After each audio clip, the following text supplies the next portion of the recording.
FTX, crypto giant collapses into bankruptcy. Embattled cryptocurrency exchange FTX has filed for bankruptcy in the U.S., seeking court protection as it looks for a way to return money to users. Former boss Sam Bankman-Fried has also stepped down as chief executive, the company said. It is a massive turn of fortunes for the 30-year-old, who had headed the world's second-largest crypto exchange. In just over a week, his FTX empire has collapsed, shaking confidence in the already troubled crypto market. "I'm really sorry, again, that we ended up here. Hopefully things can find a way to recover," Mr. Bankman-Fried, nicknamed the King of Crypto, wrote on Twitter on Friday. Prior to the meltdown, Mr. Bankman-Fried had been one of the stars of the crypto scene, drawing comparisons to investment magnate Warren Buffett, with a net worth estimated at more than $15 billion, £12.8 billion, as recently as Monday.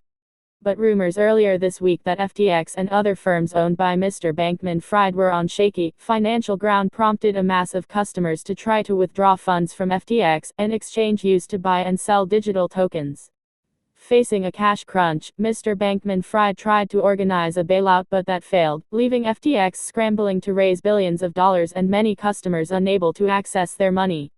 By filing for Chapter 11 bankruptcy, the company can continue operating, while restructuring its debts under court supervision. FTX said the goal was to begin an orderly process to review and monetize assets for the benefit of all global stakeholders. The FTX group has valuable assets that can only be effectively administered in an organized, joint process, said new chief executive John J. Ray III, a lawyer who previously worked at a venture capital firm and has experience with high-profile bankruptcy cases.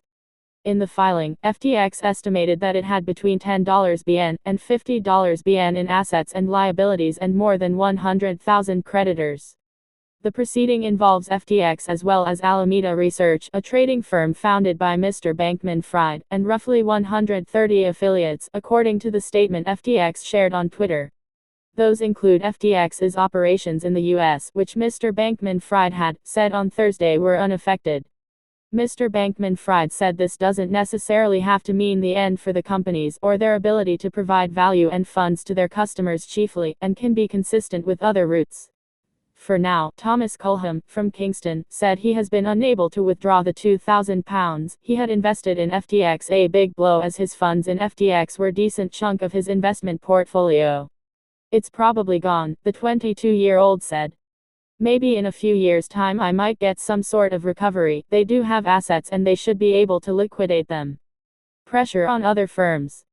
Mr. Bankman-Fried had enjoyed a high profile in the crypto industry and beyond, frequently speaking on behalf of the sector before regulators. He was a major donor to Democrats in the most recent U.S. elections, and had gone on an advertising blitz in the country, enlisting celebrities such as Tom Brady and Gisele Bündchen to convince the public that crypto was a worthy investment. The troubles at his firms have hurt the rest of the crypto market, with currencies such as Bitcoin dropping 20% this week, and raised pressure on other companies to prove they have the financial strength to stay afloat. Several companies in the sector had already collapsed or approached collapse earlier this year, after a sharp downturn in the value of digital assets. BlockFi, another crypto firm with ties to FTX, stopped clients from making withdrawals on Thursday because of the situation. "FTX going down is not good for anyone in the industry. Do not view it as a win for us. User confidence is severely shaken," wrote Changpeng Zhao, the chief executive of FTX's larger rival, Binance, which had said it might buy FTX this week only to walk away.